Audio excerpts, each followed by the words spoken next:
আমি আজকে একটি পেঁচা আঁকবো, সেজন্য শুরুতে একটি লাভ চিহ্ন দিয়ে দিলাম।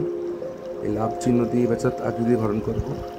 তারপর দুটো কান দিলাম, পেঁচার কান যেরকম হয় আর কি, এবং দুটি চোখ আঁকার চেষ্টা করলাম। তারপর শেপ দিব এবং পেঁচার ঠোঁট। এবার লম্বালম্বি আকৃতির সম্পূর্ণ বডিটা আঁকার চেষ্টা করব। তারপরে পাখনা দিলাম। এবার যে ডালে বসে আছে সেই ডালের অংশটুকু অঙ্কন করলাম এবং পাগুলি এঁকে নিলাম। এই অঙ্কনগুলা সহজ করে আঁকার উদ্দেশ্য হচ্ছে বাচ্চারা যাতে সহজেই শিখতে পারে এবং সবাই যাতে ভয় না পেয়ে সঠিকভাবে শিখতে পারে। তারপর আমি একটা পাখা দিলাম, দ্বিতীয় পাখাগুলো বোঝানোর চেষ্টা করলাম। সহজভাবে আঁকার উদ্দেশ্য একটাই, যাতে বাচ্চারা সহজেই আঁকতে পারে এবং বোধগম্য হয়।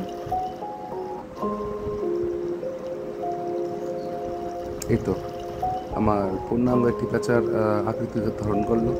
ভালো লাগলে শেয়ার করো। ধন্যবাদ।